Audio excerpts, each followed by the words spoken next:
It was supposed to be a simple fight, the kind couples have and get over. But when Angeline told Han Tai-sung to take her home and he refused, when he told her to find her own way like she meant nothing, everything changed. She left. He watched her go from his window, too stubborn to follow. 24 hours later, Angeline was missing, and Tae-sung was staring at the burned remains of her tattoo shop. The Korean Mafia boss had made a choice that night, choosing pride over the woman he loved. Now someone else had made a choice too.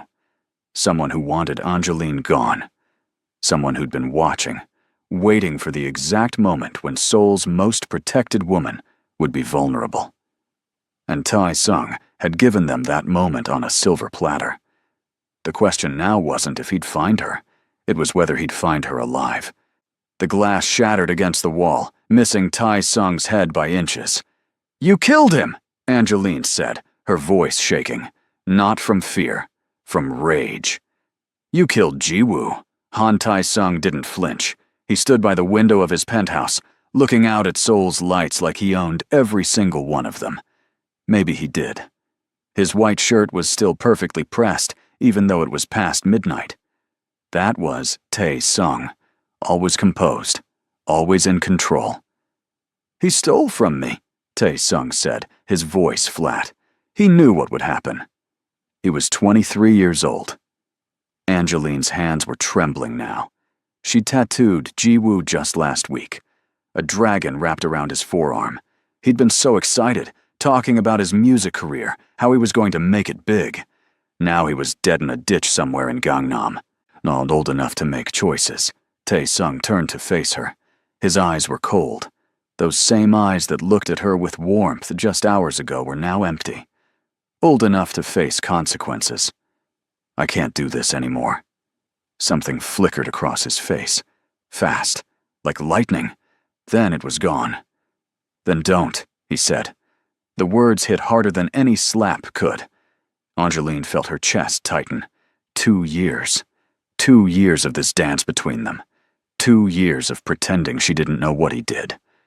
2 years of lying to herself that love could somehow exist in this world of blood and money. "Take me home," she said quietly. "No." She looked up at him. "What?" "You heard me." Tae-sung walked to his bar, poured whiskey into a glass. His movements were slow, deliberate. "You want to leave?" "Leave. But I'm not driving you anywhere."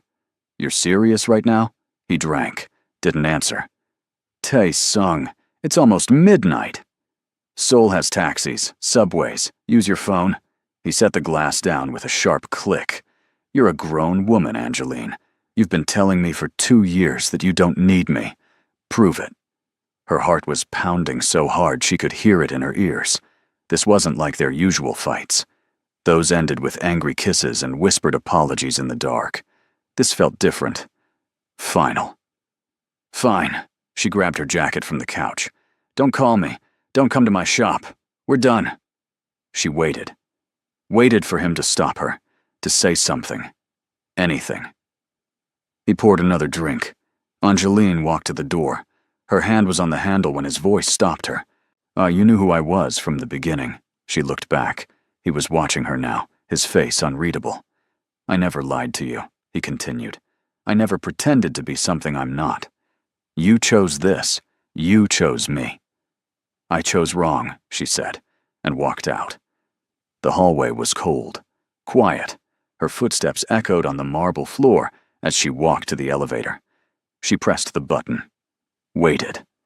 The doors opened. She stepped inside. The doors closed.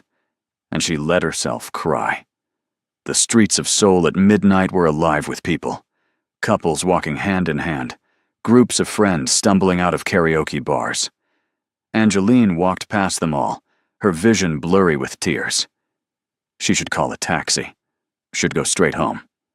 But her feet kept moving, taking her through the familiar streets of Gangnam toward Itaewon. Her phone buzzed. She pulled it out, hoping, hating herself for hoping. It was Zuri. "Girl, where are you?" "I'm at the shop." Angeline wiped her face. She'd forgotten Zuri was coming by to pick up some equipment. "Heading there now. 20 minutes. The walk helped clear her head. By the time she reached Itaewon, the tears had stopped. Her shop was on a side street, tucked between a vintage clothing store and a late-night ramen spot. The lights were still on inside. Zuri was waiting by the door, looking gorgeous as always in a silver dress that caught the streetlights. She took one look at Angeline's face, and her smile dropped. What did he do? Can we not? Angeline unlocked the shop door. Let's just grab your stuff and go. But Zuri knew her too well. They'd met 3 years ago at a black expat meetup in Seoul. I'm both tired of being the only ones in rooms full of curious stares. Zuri worked as a club promoter in Hongdae, knew everyone, knew everything. He hurt you, Zuri said. It wasn't a question. He let me walk out. Angeline flipped on the lights. Her shop materialized around them, walls covered in flash art, her station neat and organized, ready for tomorrow's appointments. This place was hers. She'd built it from nothing. We had a fight, and I asked him to take me home, and he said no. If you're already hooked and want to see what happens to Angeline next, drop a comment below telling me what you think Tae-sung should have done. Should he have gone after her? And don't forget to hit that subscribe button because this story is about to get wild. Zuri's eyes went wide. He what? Told me to find my own way home. Angeline started gathering Zuri's equipment, the portable speaker she'd borrowed last month. Said I was a grown woman. That petty little... Zuri caught herself. Okay, but why were you fighting? Angeline's hand stilled. She couldn't tell Zuri everything. Couldn't tell her about Jiwoo, about what Tae-sung really did. Some secrets were too dangerous to share. He made a business decision I didn't agree with, she said finally. A business decision. Zuri's voice was flat. Angel, what does that man actually do? Like really do? Import, export. The lie tasted bitter. Right. And I'm the Queen of England. Zuri took the speaker from her. Look, I know you don't want to hear this, but I've been worried about you. The way he looks at you, it's intense. Like obsessive intense. He's not obsessive. Girl, he bought the building your apartment is in. He's protective. He has men following you. That's for safety. Seoul can be. Seoul is one of the safest cities in the world, and you know it. Zuri grabbed her hand. I love you. You're my sister. So I'm saying this with love. That man is dangerous. If she only knew how right she was. A car drove past outside, slow, too slow.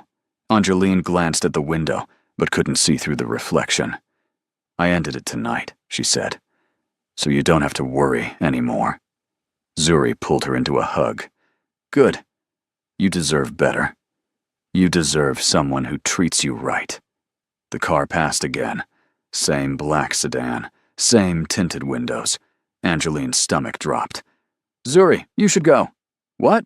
I just got here. Please. Angeline walked to the window, trying to see the license plate. The car turned the corner, disappeared. I'm tired. I just want to lock up and go home. Zuri studied her face. You're scaring me. I'm fine, just exhausted. Angeline forced a smile.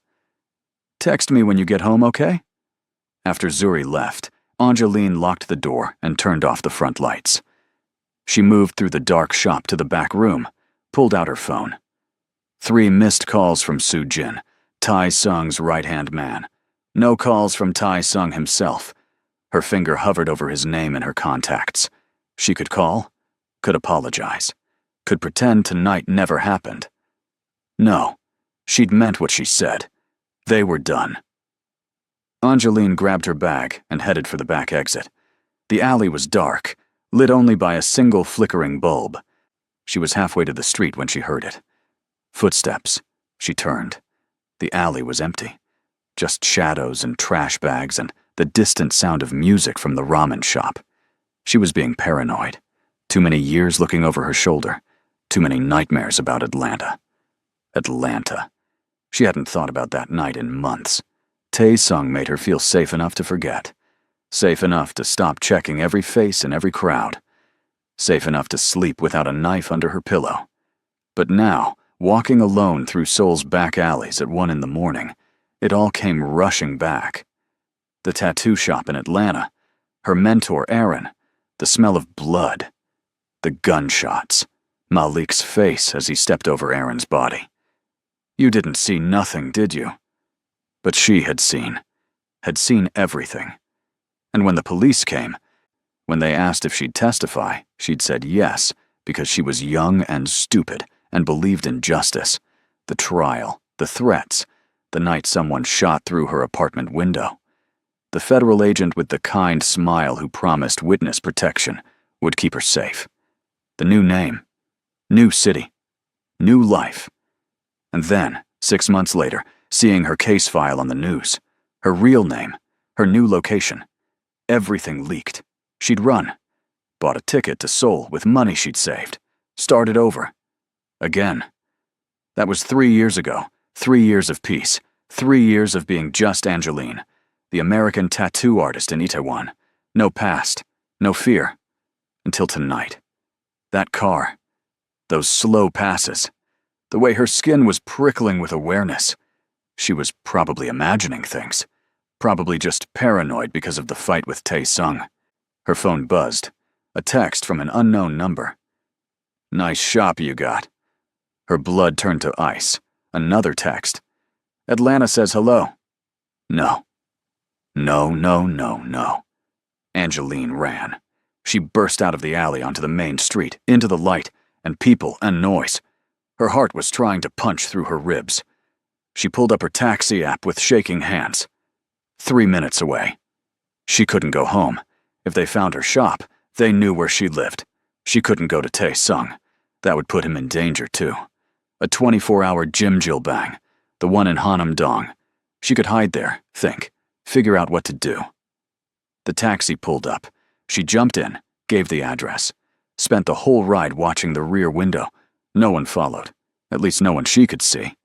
The bathhouse was bright and warm, and full of elderly women who'd come to soak away their aches.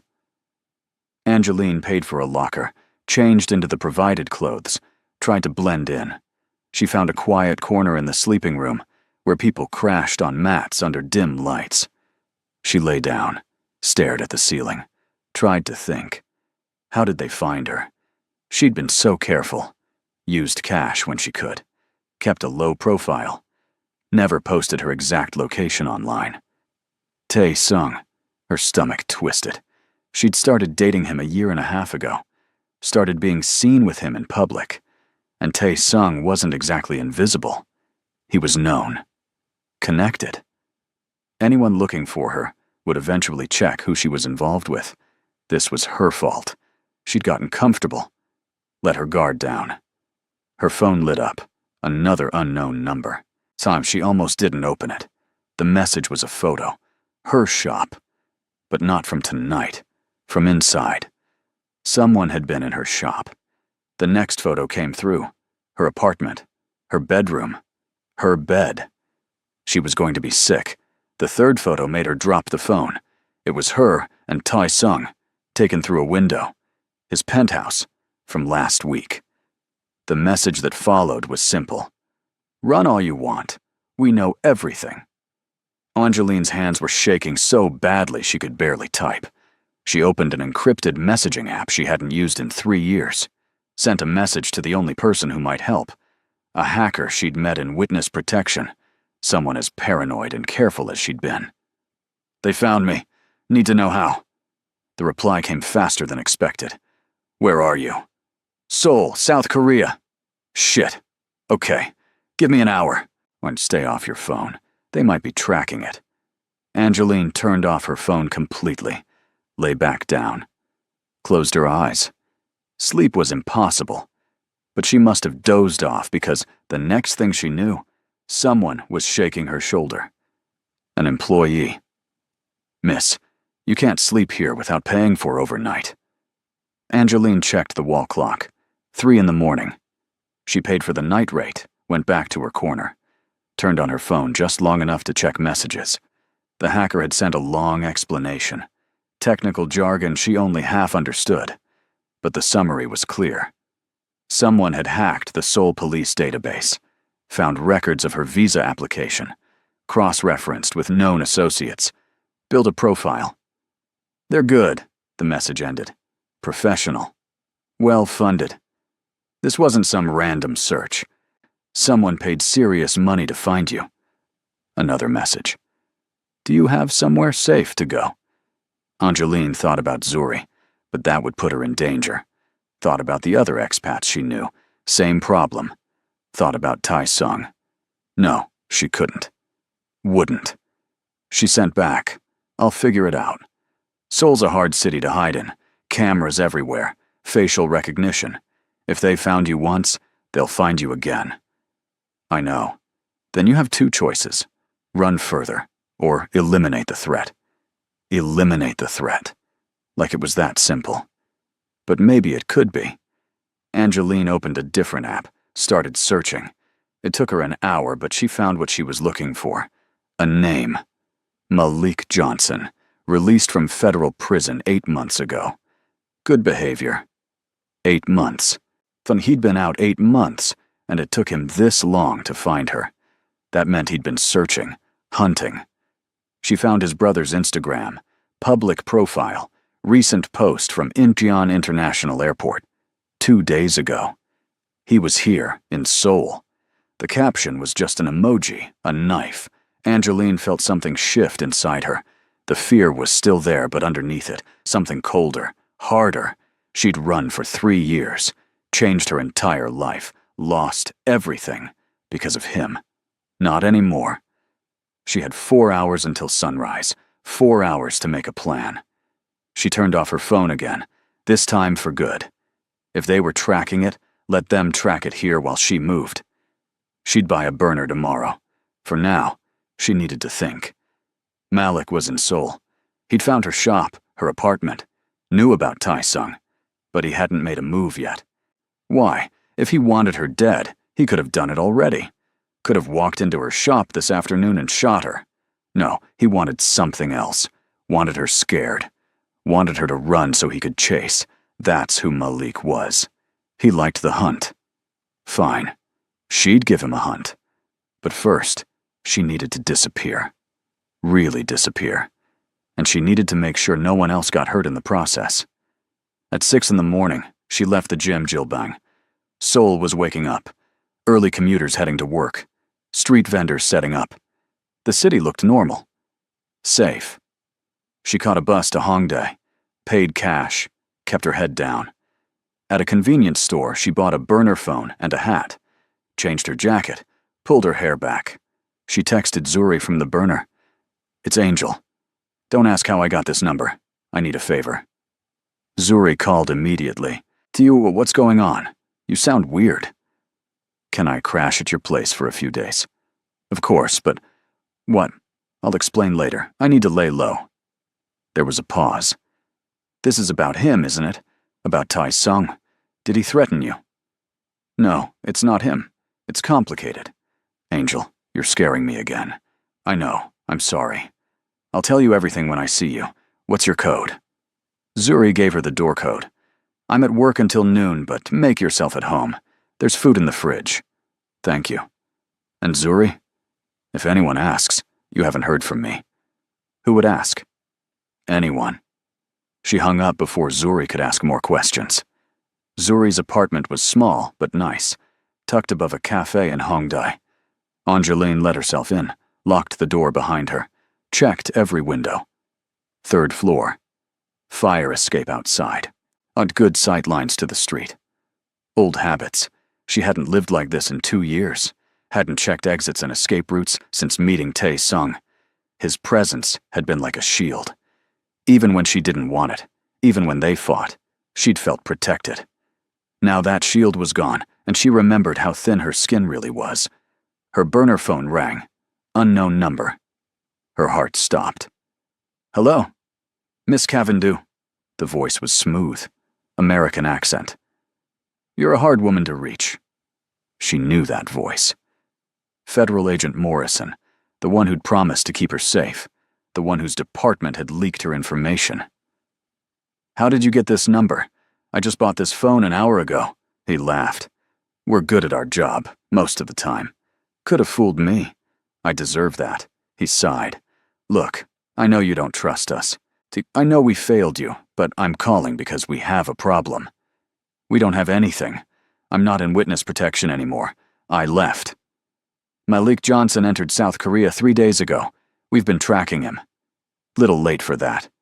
He's not alone. He brought 3 men with him, ex-military. These aren't street thugs, Miss Kavindu. They're professionals. Her mouth went dry. What does he want? What do you think? You put him away for 8 years. Cost him everything. He wants revenge. Then why are you calling me? Why not just arrest him? We have no jurisdiction in South Korea. We've alerted the Korean authorities, but without proof of intent, they can't do anything. He's technically just a tourist. So you're telling me I'm on my own. I'm telling you to be careful. And if you need help, call me. I'll do what I can. Like you did before? He was quiet for a moment. I'm sorry about what happened. That leak, it wasn't supposed to happen. There was an investigation. An investigation doesn't bring back the year I lost, doesn't give me back my life. No, it doesn't. But for what it's worth, I tried. I really did try to find you after you ran, to make sure you were okay. Don't call this number again, Angeline said, and hung up. She sat on Zuri's couch, trying to process. 4 men, professionals. This was worse than she thought. Her mind went to Tai Sung. He had people, resources, could protect her. But that would mean telling him everything. About Atlanta, about Aaron, about who she really was. And after last night, after the way they'd left things, she wouldn't. She'd handled things on her own before, and she could do it again. Her phone buzzed.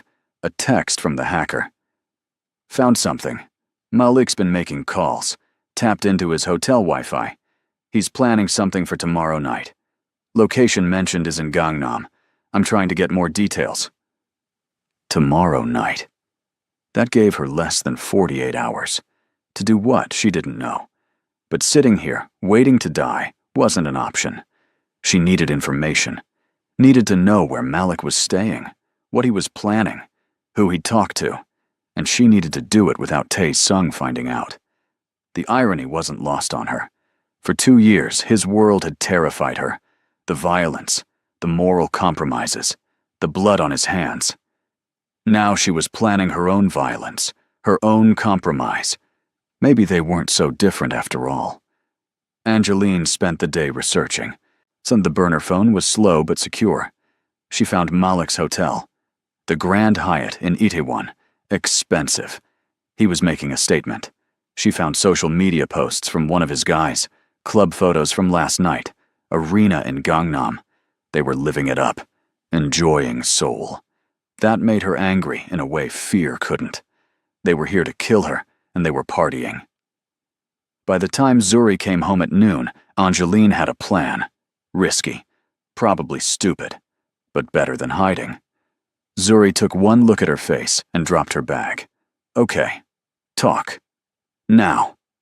So Angeline told her, not everything, but enough.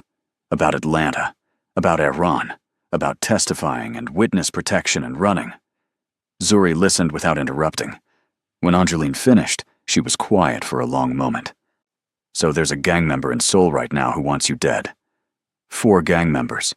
But yes. And the FBI can't help. Won't help. And you're not going to tell Tai Sung because we broke up, and because this isn't his problem. Zuri gave her a look. Angel, the man is obsessed with you. You think he's just going to let someone hurt you? He doesn't know. He knows everything. I guarantee you he already knows something's wrong. Angeline thought about the missed calls from Soo Jin last night. Maybe Zuri was right. I can't involve him, she said firmly. These people, they'll kill anyone connected to me. That's why I shouldn't even be here. I'm putting you in danger just by— Stop! Zuri grabbed her hands. You're my family. You think I'm going to let you face this alone? Please! Zuri, no, listen. Oh, you need help. If not Tae Sung, then me. And I know people. Lots of people. People who owe me favors. This isn't a favor kind of situation. Then what is it? What are you planning to do? Angeline hesitated, then said, I'm going to find them before they find me. That's not a plan. That's a suicide mission. You have a better idea? Zuri was quiet. Then she pulled out her phone, started scrolling. What are you doing? Angeline asked. Calling in those favors. My friend works at the Grand Hyatt. Housekeeping. She can tell us what room they're in, when they come and go. I can't ask you to... You're not asking. I'm offering. We're going to figure this out together. Zuri looked up, her eyes fierce. Nobody comes to my city to hurt my people. Nobody. For the first time since last night, or Angeline felt something other than fear. She felt hope. Zuri's friend came through within 2 hours. Room 817, Zuri read from her phone. 4 guests checked in under 1 reservation. Aaron Webb. That's obviously fake. Angeline felt sick. Aaron. He'd used her mentor's name. That wasn't coincidence. That was a message. She says they've been going out every night around 10, coming back around 4 in the morning. During the day, they mostly stay in the room or use the hotel gym. What about today? They ordered room service at 11. Haven't left since. Zuri looked up. What are you thinking? What was she thinking? That she could somehow take on 4 trained men by herself? That she could what? Knock on their door and ask them nicely to leave Seoul? I need to know what they're planning, Angeline said. If I know when and where they're going to make a move, I can prepare. Prepare how? Angel, you're a tattoo artist, not Jason Bourne. But that wasn't entirely true. After Aaron died, after the trial, Angeline had spent 6 months learning how to protect herself. Krav Maga classes 3 times a week, gun range every Sunday. She'd been terrified, jumping at shadows, convinced Malik would find a way to get to her even from prison. Then, witness protection had relocated her, and she'd relaxed, stopped training, stopped being vigilant. Stupid. I can handle myself, she said, against 4 guys. I don't plan to fight them. I plan to disappear before they can find me. And go where? Angel, if they found you once, they'll find you again. That was the problem. Seoul was big but not infinite, and she loved this city. Loved her life here. The thought of running again, starting over somewhere else, made her want to scream. Then I need leverage, she said, thinking out loud. Something to make them back off. Like what? I don't know yet. Her burner phone rang. The hacker. I got into Malik's email, he said without preamble. You need to hear this. He's been communicating with someone in Seoul, someone local. Angeline's blood went cold. Who? Don't know yet. They're using encrypted messaging. But from context, it sounds like this person has been feeding him information. About you, about your routine. Can you trace it? Working on it. But Angel, there's something else. This local contact mentioned your boyfriend by name, Han Tai-sung. They know who he is, what he does. Her stomach dropped. What did they say? That he's a problem. That he needs to be handled before they can get to you. No. No, no, no. When? Her voice came out strangled. When are they planning to handle him? Soon. That's all I got. I'll keep digging. The line went dead. Angeline stood frozen, her mind racing. They were going to hurt Tae-sung. Kill him, probably. Because of her. Because she'd been selfish enough to love him, to stay with him, to let herself be visible. What's wrong? Zuri was watching her with worried eyes. You look like you're going to pass out. I have to warn him? Warn who? Tae-sung? They're going after him. Angeline grabbed her jacket. They're going to kill him because he's connected to me. Wait, slow down. Who told you this? A friend. A hacker. He's been helping me track Malik. Angeline was already heading for the door. I have to go. I have to warn him. Angel, stop. Zuri blocked her path. Think about this. You show up at his place after ghosting him for 24 hours. What's he going to say? What are you going to tell him? The truth. The whole truth? About Atlanta? About witness protection? Angeline hesitated. The thought of seeing that look on his face, the betrayal when he realized she'd lied to him for 2 years, made her feel sick. But better betrayed than dead. Yes, she said. Everything. Okay, then I'm coming with you. Zuri, no. Yes. You're walking into a situation with a man you just broke up with, who has every reason to be angry, who also happens to be a crime boss. You need backup. Angeline wanted to argue, but Zuri had a point. And honestly, she was terrified of seeing Tai Sung, of his reaction, of everything. Fine. But we stay in public.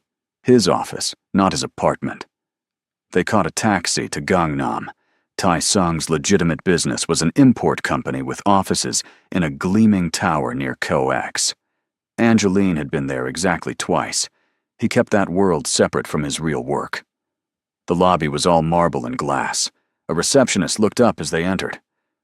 "We're here to see Han Tai Sung," Angeline said. "Do you have an appointment?" "No, but he'll see me. Tell him it's Angeline." The receptionist made a call, spoke quietly in Korean. Her eyebrows rose. She hung up. "I'm sorry. Mr. Han is not available." "Please, it's important." "Mr. Han is not in the office today. I can take a message." Not in the office. That wasn't like him.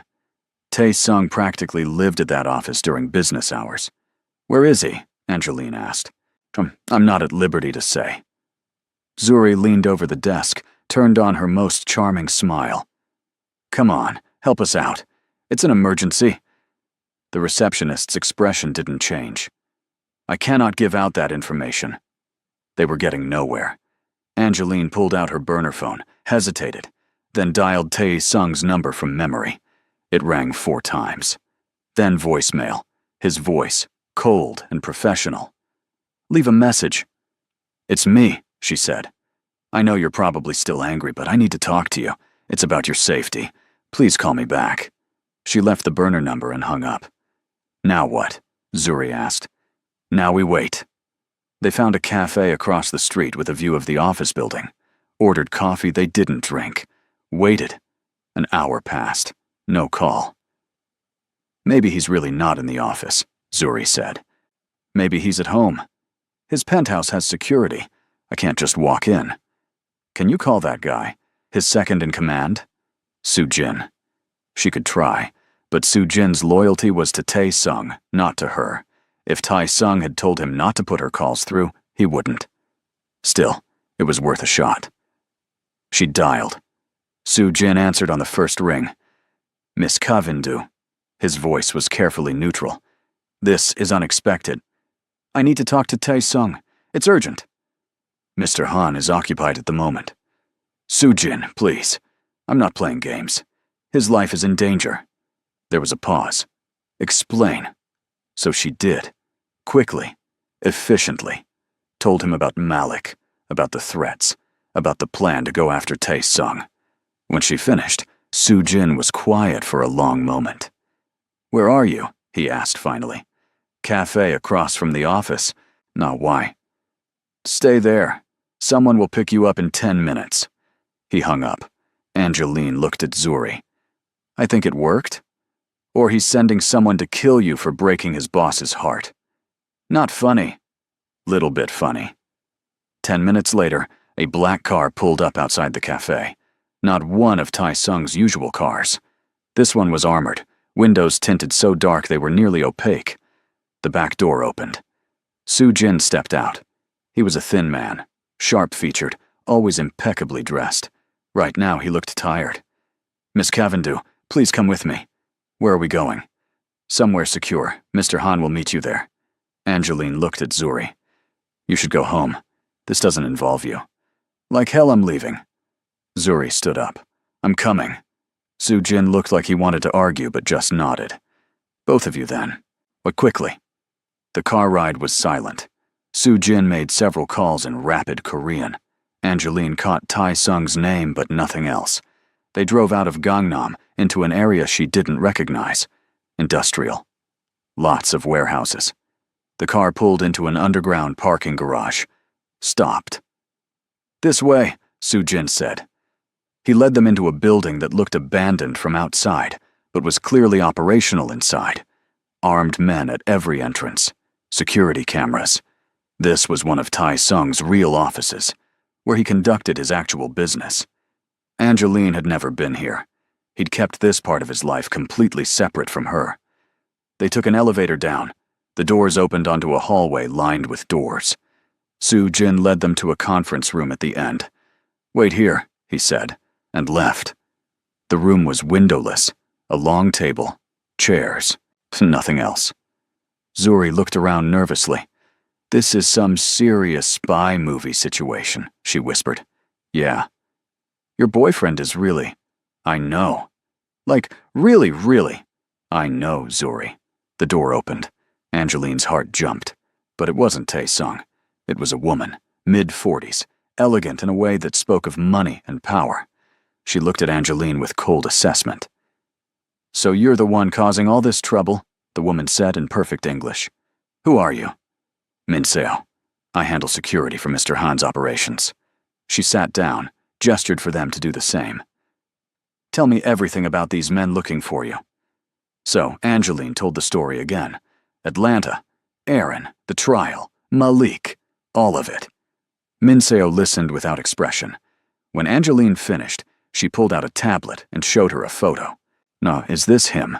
It was Malik, older than she remembered, harder, but definitely him. "Yes."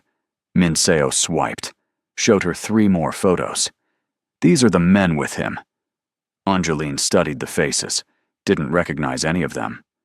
"We've been tracking them since yesterday," Min-seo said. "They've made inquiries about you, about your shop. We intercepted them before they could do any damage." "My shop?" Angeline's throat tightened. "Someone burned my shop." "That wasn't them. That was us." The room tilted. "What?" "Mr. Han's orders. After you left his apartment, he had men watching you. When you didn't go home, when your phone went dark, he became concerned. He had us stage the fire to make it look like you'd been targeted, drew attention away from wherever you actually were." Angeline couldn't breathe. "So he burned my shop?" "The damage is minimal, cosmetic. Insurance will cover it. The important thing is it worked. These men looking for you think you're running scared. Makes them careless." "I don't understand." Angeline's head was spinning. "Why would he do that?" Min-seo gave her a look that was almost pitying. "Because he loves you. Obviously. Hey, quick question while we're at the intense part. Do you think Tae-sung went too far burning Angeline's shop to protect her? Or was it actually smart? Let me know what you think in the comments." "Where is he?" Angeline demanded. "I need to see him."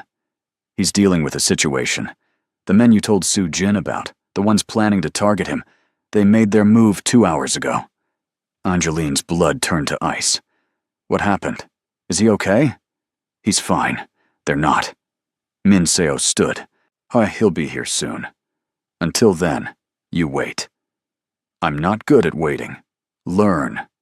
Min-seo walked to the door, paused. "For what it's worth, you should have told him the truth from the beginning. He doesn't like lies." Then she was gone. Angeline sat in stunned silence. Zuri reached over and squeezed her hand. "Your boyfriend is intense," she said. "He's not my boyfriend. We broke up. Girl, he burned down your shop to protect you. You're not broken up. You're in some kind of twisted romance novel." Maybe she was right. Nothing about her relationship with Tae-sung had ever been normal. From the first day he'd walked into her shop, demanding she tattoo him immediately, even though she was booked for months. She'd said no. He'd offered her triple her rate. She'd still said no. So he'd come back the next day. And the next. For 2 weeks straight until she finally agreed, just to get him to stop. That first session, she'd expected him to be difficult. Demanding. Instead, he'd been quiet. Patient. Let her work without interference. And when she'd finished the outline of his back piece, he'd looked at it in the mirror and smiled. Actually smiled. "You're talented," he'd said. "I know." That had made him laugh. Confident, too. Have to be. This industry doesn't respect timid. He'd booked his next appointment before leaving. And the next. Once a week for months, sitting in her chair for hours while she worked on the massive phoenix spreading across his shoulders.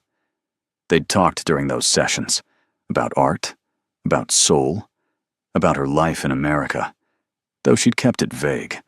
He never talked about his work, but she'd figured it out anyway. The men waiting outside, the expensive clothes, the way people looked at him with fear and respect in equal measure. She should have run then, should have refused to see him, but she hadn't, because despite everything, despite who he was, he made her feel seen, safe, wanted. And now he'd burned her shop to protect her. She didn't know whether to kiss him or kill him. The door opened again. This time it was Tai Sung. He looked the same as always. Perfect suit. Perfect hair. But there was something different in his eyes.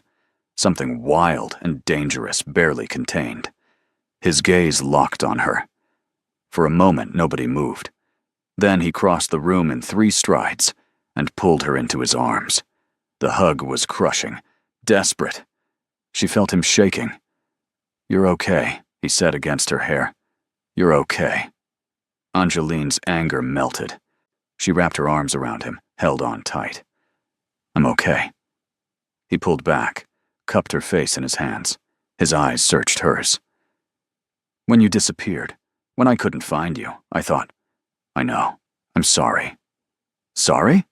His voice turned sharp. "You're sorry? Angeline, I have had every resource I own looking for you for the past 24 hours. Do you have any idea what I thought happened? You burned my shop. I saved your life. You could have just called me." You weren't answering. His hands dropped. The shutters came back down over his expression. "You made it very clear you wanted nothing to do with me. That's not. I was protecting you. I don't need protection." "Yes, you do. Malik and his men, they were planning to kill you. They tried. They failed." He said it so casually, like attempted murder was a minor inconvenience. 3 of them came to my office this afternoon, posed as delivery men, got past the first level of security. Angeline's heart stopped. "What happened?" "What do you think happened? They're not a problem anymore." The coldness in his voice sent chills down her spine. This was the Tai Sung most people saw. The one she'd tried to pretend didn't exist. "You killed them," she said quietly. "I protected myself. That's what I do, Angeline. That's who I am. The same person I was 2 nights ago when you walked out. This is different. No, it's not. You just finally see it clearly." He turned away. "Minseo briefed me on your situation, the witness protection, the gang from Atlanta. You lied to me for 2 years. I was trying to stay alive. By lying to the one person who could have actually protected you." He spun back, and now there was real anger in his face. "Do you know what I could have done if I'd known? The resources I have? But instead, you played pretend, acted like you were just some American artist with no past, and now there are 4 men in my city trying to kill you." 3, Zuri said quietly from the corner. "You said 3 came to your office." Tai Sung's jaw tightened. "1 is still out there. Malik himself, he wasn't with them." "Do you know where he is?" Angeline asked. "Not yet. But I will." He pulled out his phone. "Minseo is coordinating with our contacts. Every hotel, every rental property, every known safe house. We'll find him." "And then what?" He looked at her. "What do you think? Tai Sung, you can't just kill him. Watch me. He's an American citizen. If he turns up dead, there will be investigations. FBI involvement. It'll bring heat on you. I don't care." "Well, I do." Angeline stepped closer. "I care about you, about your safety. That's why I didn't tell you. That's why I was trying to handle this myself." "Handle it how?" "You're one person, Angeline, against trained killers. I've handled worse." "When? When you ran from witness protection? When you hid in Seoul hoping your past wouldn't find you? That's not handling it. That's surviving." Barely.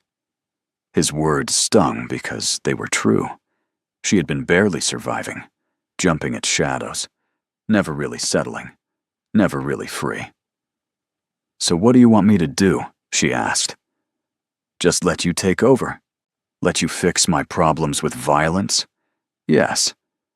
That's not who I am. Maybe it should be." He was close now, close enough that she could see the exhaustion in his eyes. "Because the way you've been doing things, it's not working." "And your way works?" "Jiwoo is still dead. Those 3 men today are still dead. How many bodies does it take before you realize violence doesn't solve everything?" "It solves enough." They stared at each other. The tension in the room was suffocating. Zuri cleared her throat. "Maybe I should give you two some privacy." "Stay," Tai-sung said without looking away from Angeline. "You're her friend. You should hear this too." He took a breath. "I'm not letting you leave again. Not until Malik is dealt with. No, you'll stay at my penthouse under protection. No, that wasn't a request. And I'm not your prisoner. You're the woman I love." The words came out raw, unguarded. "And I will do whatever it takes to keep you alive, even if you hate me for it." Angeline felt tears burning her eyes. "I don't hate you." "You should. I'm everything you ran from. Everything you testified against. You're not like Malik. Aren't I? We both run criminal organizations. We both kill people who cross us. The only difference is you choose to see me differently. Because you are different. Malik murdered my mentor in cold blood over a turf dispute. You live by codes, rules. There's honor in what you do." Tae-sung laughed bitterly. "Honor? You think there's honor in smuggling? In extortion? In murder? I think there's honor in you." He was quiet for a long moment. When he spoke again, his voice was softer. "You don't know me as well as you think. Then let me know you. Really know you. No more secrets." "No more secrets," he agreed. "Starting with this. I had men following you from the day we met. I knew about Atlanta within a month. The trial, the witness protection, all of it." The floor dropped out from under her. "What?" "I investigate everyone who gets close to me. It's basic security. When your background came back mostly blank, I dug deeper. Found the sealed records, the new identity." "You knew?" Her voice shook. "This whole time you knew, and you never said anything?" "I was waiting for you to tell me yourself. That's not... You let me lie to you for 2 years. You weren't lying to me.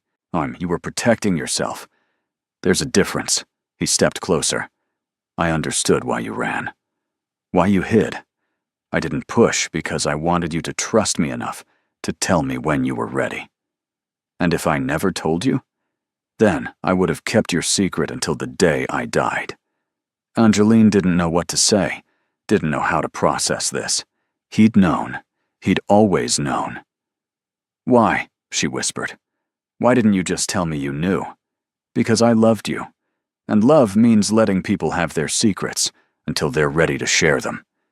A tear slipped down her cheek. He brushed it away with his thumb. "But now your secret is here," he continued, "in Seoul, threatening you. And I can't just protect you from the shadows anymore. I need you to let me help. Really help." She wanted to say no, and wanted to cling to her independence, but she was tired. So tired of running, of hiding, of being afraid. "Okay," she said. "Okay." Relief flooded his face. He pulled her close again, pressed his forehead to hers. "I've got you.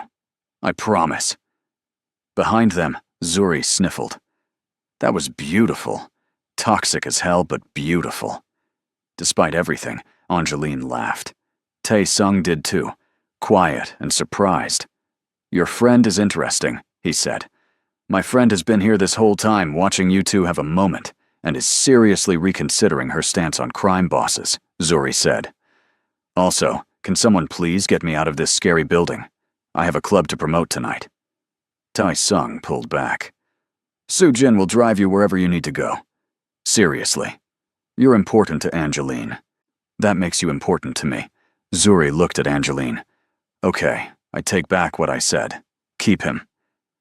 After Zuri left, it was just the two of them in the conference room. Tai Sung sat down heavily in one of the chairs. Angeline noticed a cut on his hand. Fresh. You're hurt, she said. It's nothing. She took his hand, examined the cut. Deep, but clean. This needs stitches. I've had worse. I know. I've seen the scars. She'd traced every one of them during their time together. Bullet wound on his shoulder. Knife scar along his ribs. Evidence of a life lived in violence. There's a first aid kit in the office down the hall, he said. Top drawer. She found it, came back, cleaned and bandaged his hand while he watched her. I missed this, he said quietly. Oh, me playing nurse? You touching me without anger. She finished tying off the bandage, didn't let go of his hand. I wasn't angry at you. Not really. I was angry at the situation, at feeling helpless. You're not helpless. I felt like it. When I saw Jiwoo's name in the news, when I realized you'd ordered it, I couldn't reconcile the man I loved with the man who could do that. And now? Now I'm trying to understand that you're both, that you can be gentle with me and ruthless with everyone else, that those things can coexist. They have to. In my world, gentleness is weakness. It gets you killed. But with you, he turned his hand over, laced his fingers through hers. With you, I want to be gentle. Want to be better. I don't need you to be better. I need you to be honest. Then honestly, I'm terrified. The admission seemed to cost him.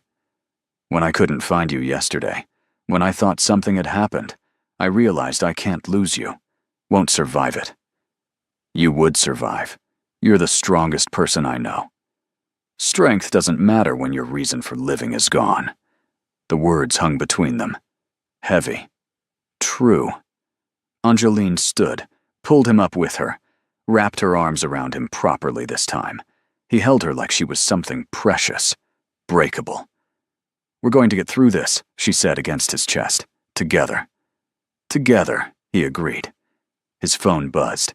He checked it, his expression hardening. What is it? She asked. Minseo found Malik. He's at a nightclub in Gangnam. Arena. The same club his men had been at last night. Is she sure? Positive. He's drinking at the VIP section like he doesn't have a care in the world. Tae Sung's voice was ice, arrogant. What are you going to do? He looked at her. What do you want me to do? The question surprised her. You're asking me? This is your fight. Your past. I can end it tonight. One word from you and he's gone. Or we can do this differently. Turn him over to the Korean police. Let them deport him. Let the American justice system handle it. You'd do that? Let him live? If that's what you want. Yes. Angeline thought about Malik, about Aran, about 3 years of running and hiding in fear, about the texts, the threats, the photos, about the 3 men who'd tried to kill Tae Sung today. I want to talk to him, she said. Tae Sung's eyebrows rose. Talk to him. Face to face. I want to know why. Why he came all this way. Why he won't just let it go. Angeline, that's not safe. I'll have you with me. You're men. I'll be safe. She grabbed his arm. Please. I need closure. I need to look him in the eye and tell him I'm not afraid anymore. He studied her face for a long moment, then nodded. Okay. But we do this my way. My location. My terms. Deal.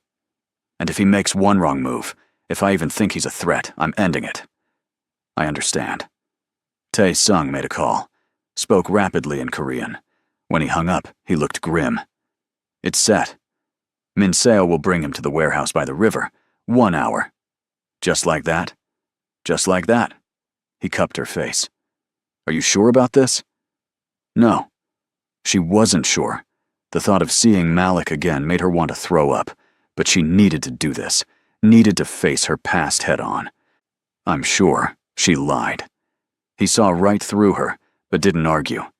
Just kissed her forehead and said, "I'll be right beside you." That would have to be enough. The warehouse by the river was exactly what Angeline expected. Cold concrete, dim lights, the smell of water and rust. The kind of place where bad things happened and nobody asked questions. Tai Sung's men were positioned at every entrance. She counted at least 12, all armed, all watching her with curious eyes. The American woman who'd made their boss lose his mind for 24 hours. Minseo was already there, leaning against a metal table in the center of the space. She straightened when they entered. "He's in the car outside," she said, "sedated but conscious. Do you want him restrained?" Tae Sung looked at Angeline. "Your call." "Restrained," she said. Her voice sounded steadier than she felt. Chair in the middle, hands tied. Minseo nodded and spoke into her radio. A minute later, 2 men dragged Malik inside. He looked different than his photos. Thinner, harder. His eyes were unfocused from whatever they'd given him, but when he saw Angeline, clarity sharpened his gaze. Well, he slurred slightly. There she is. Little angel. All grown up. They shoved him into a chair. Zip tied his wrists behind him. He didn't resist, just kept staring at her with that predatory smile. "You've been hard to find," Malik continued. 3 years I've been looking. 3 years. Angeline forced herself to step closer. Tae Sung moved with her, a solid presence at her back. "Why?" she asked. "Why come all this way? I testified. You went to prison. It's over." "Over?" Malik laughed.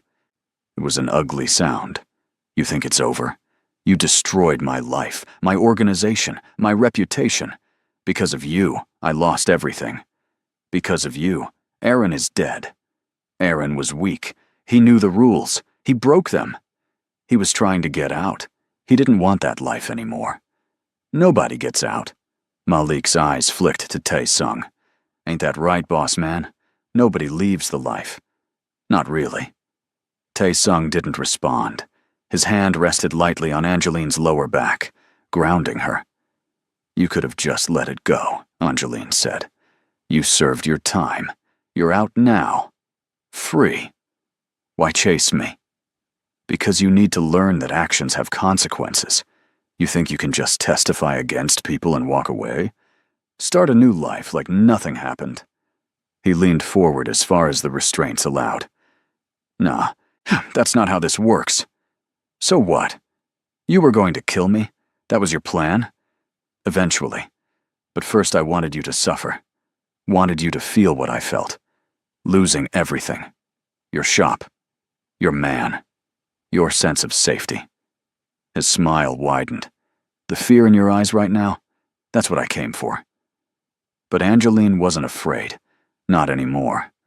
Looking at Malik now, tied to a chair, desperate and pathetic, she felt nothing but pity. "I'm not afraid of you," she said quietly. His smile faltered. "You should be." "Why?" "You're done. Your men are dead. You're alone in a foreign country with no backup and no way out.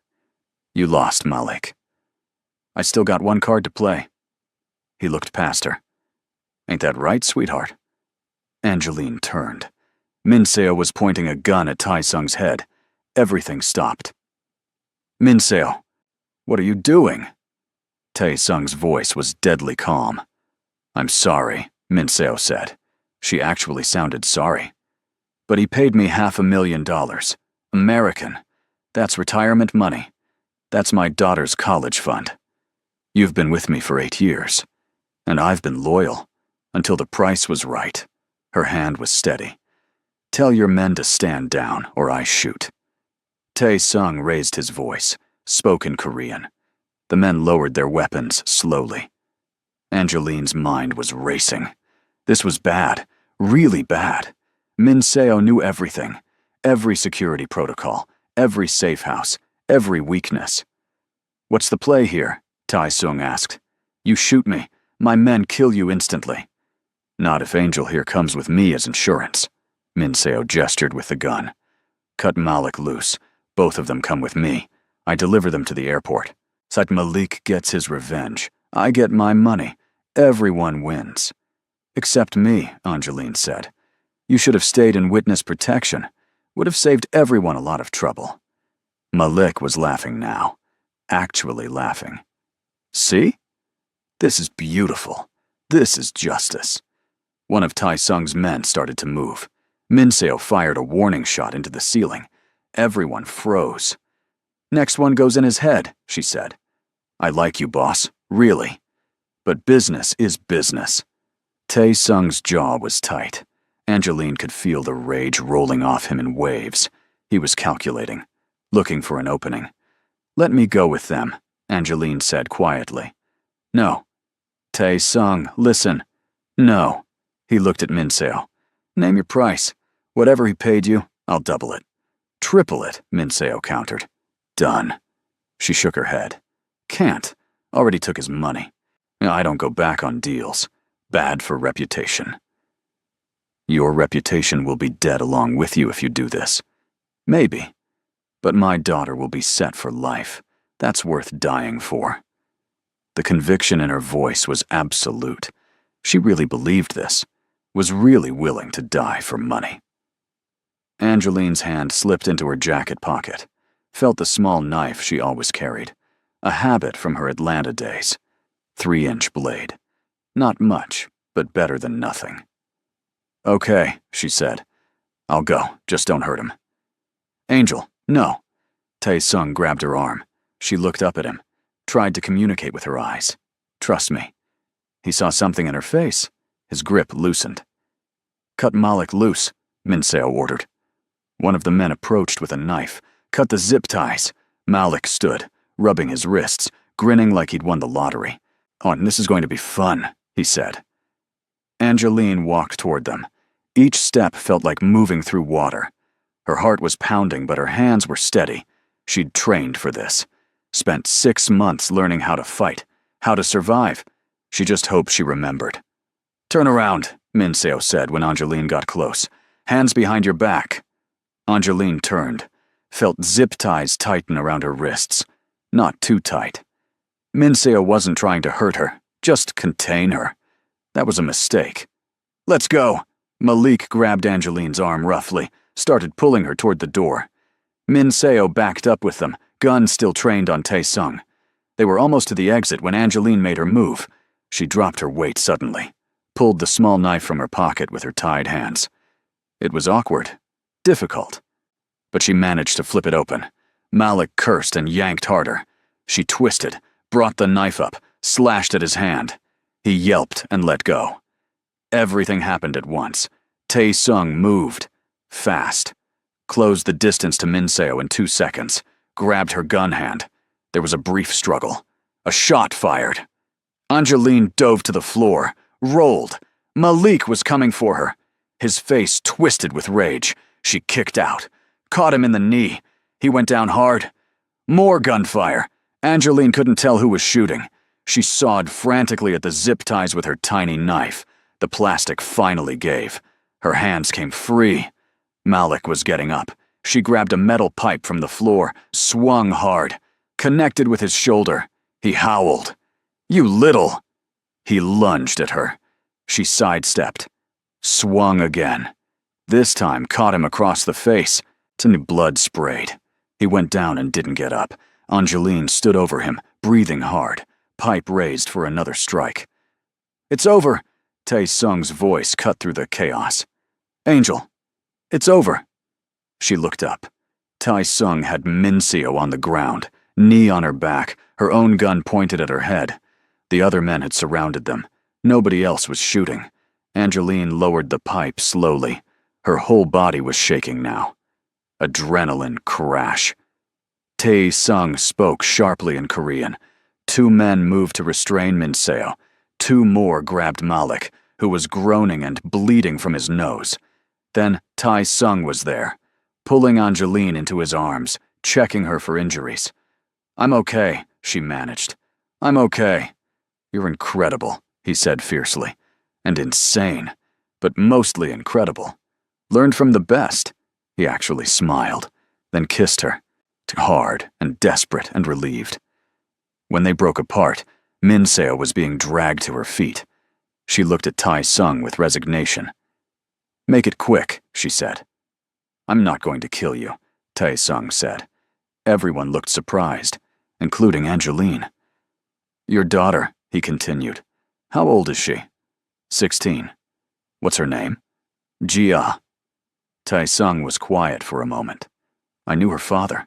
He died working for me 5 years ago." Min Seo's expression cracked, just slightly. "I promised him I'd take care of you both," Tai Sung said. "Set up a fund for her education. Made sure you had a good position in my organization. And you repay me by selling me out for money I would have given you if you'd just asked. You can't know what it's like, raising a kid alone, worrying every day about money, about the future. You're right. I don't know. But I trusted you. Gave you access to my most sensitive operations. To the woman I love." His voice went cold. "That trust is broken. You're out, effective immediately. You're letting me go? I'm letting you live. For Jia's sake, for her father's memory. But if I ever see you again, if you ever come near anyone I care about, I will forget that mercy. Understand?" Min Seo nodded. She looked smaller now, defeated.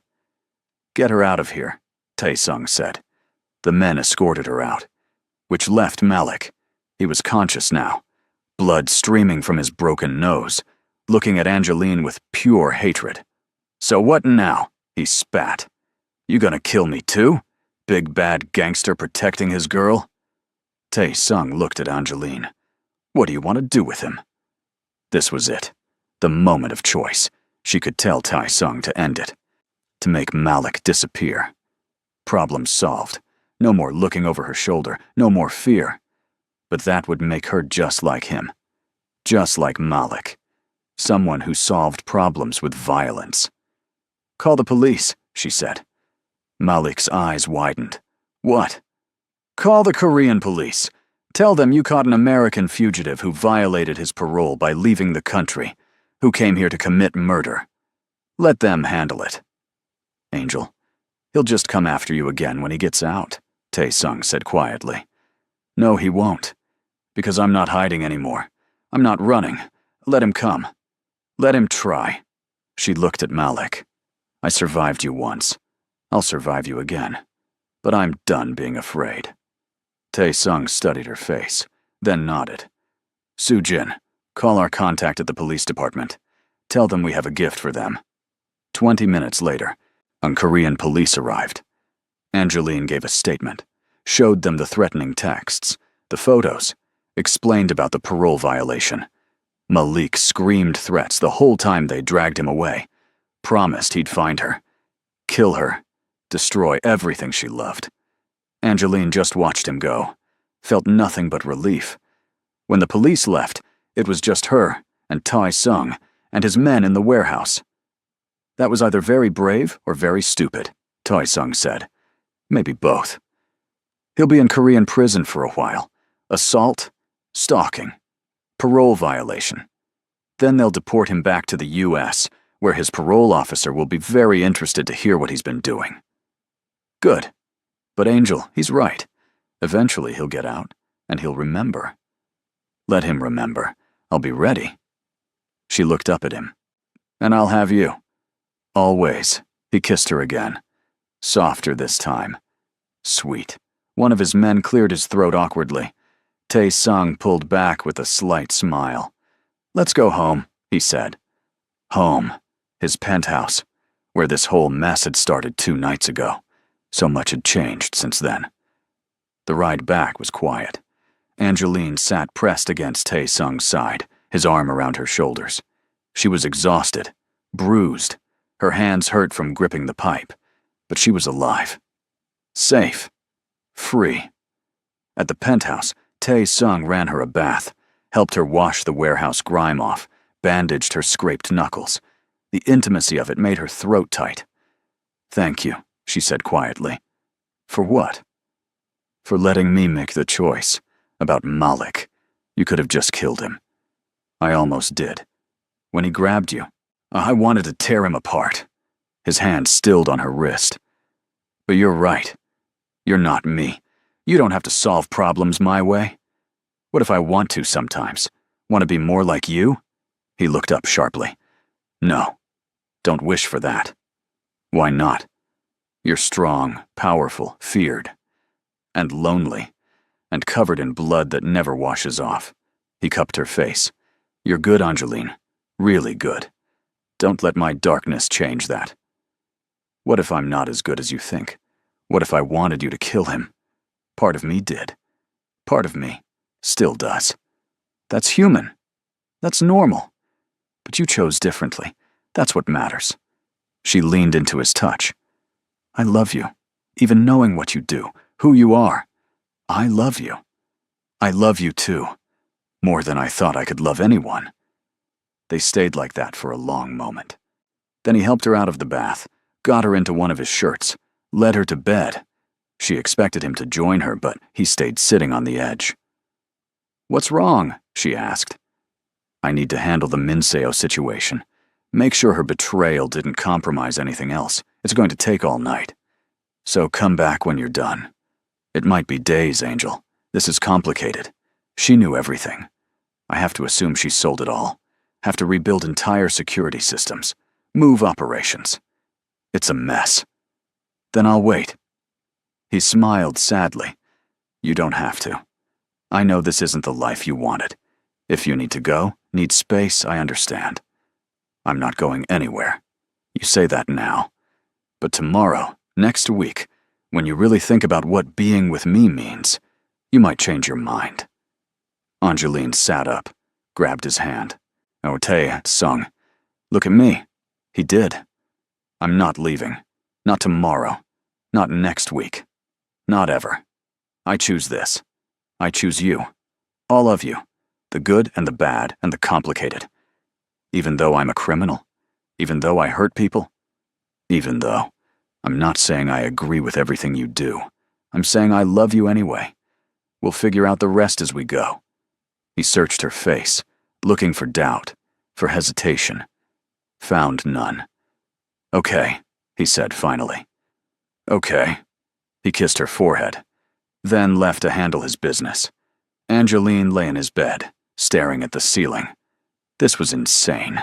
She knew that. Loving a mafia boss, accepting his world, his violence. But she'd tried living without him. Those 24 hours of running and hiding and fear, and she'd been miserable. At least with him, she felt alive. Her phone buzzed. The burner, when she'd forgotten about it. A text from Zuri. Girl, you better be alive. Text me back or I'm calling the cops. Angeline smiled. Typed back, I'm alive. At Tae-sung's. Long story. We'll call tomorrow. You better. I want all the details. The safe for work ones anyway. Deal. Angeline set the phone aside, closed her eyes. For the first time in 3 years, she felt at peace. Before you go, I need to know. Are you Team Angeline or Team Tae-sung? Who handled this situation better? Drop your thoughts in the comments and don't forget to subscribe because I've got more stories like this coming your way. Trust me, you don't want to miss what's next. 3 months later, Angeline stood in her new shop. Not an Ida one this time. In Gangnam. Prime location. Expensive rent that Tae-sung insisted on paying despite her protests. So the insurance money from the fire had covered new equipment. Better equipment. Her client list had grown, apparently nearly dying, and dating a crime boss was good for business in certain circles.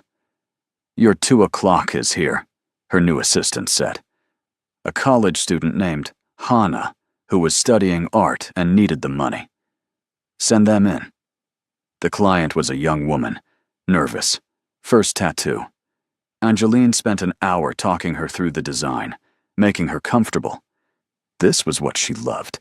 The art, the connection, creating something permanent and beautiful. At 6, she closed up shop. Tae-sung's car was waiting outside. It always was. She'd stopped fighting the security detail, mostly. Soo-jin opened the door for her. He'd been cold to her for weeks after the Minseo incident, blamed her for the security breach, but eventually he'd thawed, especially after she'd helped him pick out a birthday present for his mother. "Good day," he asked. "Busy? You?" "The same." They'd developed an easy rapport. He still thought she was a dangerous distraction for his boss. She still thought he was overly paranoid. But they'd found middle ground. At the penthouse, Tae-sung was already home. Rare for him. He usually worked until midnight. "Hey," she said, dropping her bag. "You're here early. Wanted to see you." He pulled her into a kiss. "How was the shop?" "Good. Booked solid for the next 2 months. Told you Gangnam was the right location." "Don't gloat." He smiled, that soft smile he only gave her. Wouldn't dream of it. They had dinner together, talked about their days. It was almost normal, almost domestic, except for the part where he casually mentioned handling a territorial dispute with a rival gang. "Anyone hurt?" she asked. "Some bruises. Nothing serious. We came to an agreement." Good. This was their compromise. He didn't hide his work from her. She didn't judge him for it. They existed in this strange space between two worlds. After dinner, they sat on the balcony. Seoul spread out below them. Millions of lights. Millions of lives. "I got a call from Agent Morrison today," Angeline said. Tae-sung tensed slightly. What did he want? "To tell me Malik took a plea deal. 20 years. He won't be eligible for parole until he's 60. Good. Yeah. She leaned against him. It's really over. How do you feel? Relieved. Free. Like I can finally breathe properly. His arm tightened around her. I'm glad. Morrison also said the FBI is investigating the leak. Found out it was a clerical error, not intentional. Someone new who didn't understand the protocols. Idiots. Yeah, but at least it wasn't corruption, just incompetence. They sat in comfortable silence. The city hummed below. I've been thinking, Tae-sung said after a while. Dangerous. He ignored the joke. About us, about the future. Her heart skipped. Okay? I know I said no secrets, but there's one thing I haven't told you. Tae-sung, if you're secretly married or something, I swear. I'm not married. He turned to face her. But I am planning to expand my operations into legitimate business, real estate, technology, things that don't involve violence. Really, I'm not going to stop being who I am.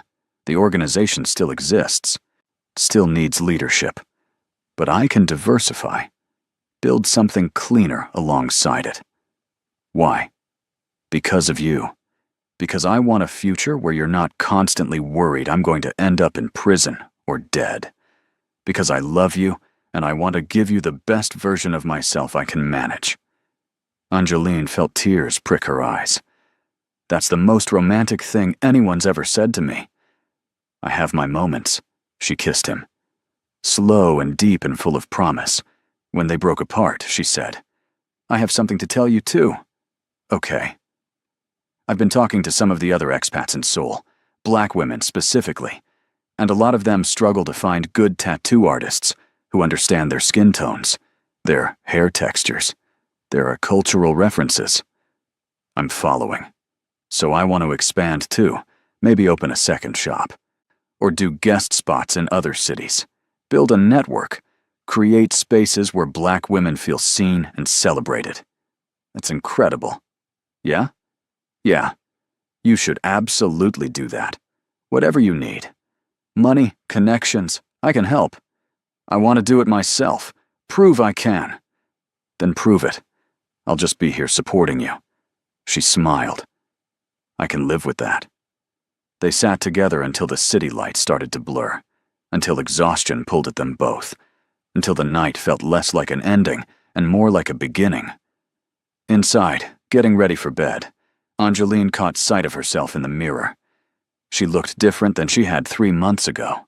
Stronger, more confident, less afraid. Seoul had changed her. Tae-sung had changed her. But maybe she'd changed them too. Changed him. She thought about the man who'd refused to drive her home that night. who'd let his pride override his concern. He wouldn't make that choice now. He'd proven it over and over. Every time he came home early, every time he asked her opinion, every time he chose her over his ego. And she'd changed too. The woman who ran from her problems wouldn't have faced Malik, wouldn't have chosen justice over revenge, wouldn't have stayed with a man whose world was built on violence. But she had. And somehow, impossibly, it worked. "You're thinking too loud," Tae-sung said from the bed. "Sorry. Come here," she did. Curled into his side, felt his heartbeat steady and strong under her cheek. "I'm happy," she said, surprising herself. "Despite everything, despite how complicated this is, I'm happy." "Me too." "Is this crazy? Us?" "Absolutely. But it works. It does." She tilted her head up, kissed his jaw. "I love you, Han Tae-sung. I love you, Angeline Kavindu." No more secrets between them, no more lies. Just two people from different worlds who'd found something worth fighting for. Outside, Seoul kept moving. The city that had become her home. The place where she'd run to hide, and ended up finding herself instead. Somewhere out there, Malik was in a Korean prison cell. Min Seo was starting over with her daughter. Agent Morrison was filing paperwork. Zuri was promoting another club night. Life went on. Messy and complicated and beautiful. And Angeline was finally, fully part of it. Not hiding, not running, just living. With a man who would burn down cities for her, but also let her make her own choices. Koba, who was ruthless and gentle in equal measure. Who was exactly what she needed, even when she didn't know she needed it. Was it a fairy tale ending? No. Tae-sung was still a Mafia boss, still made decisions she didn't agree with, still came home with blood on his hands sometimes. But it was real. And it was theirs. And that was enough. In the morning, she'd open her shop. He'd run his empire. They'd navigate the impossible balance of their lives.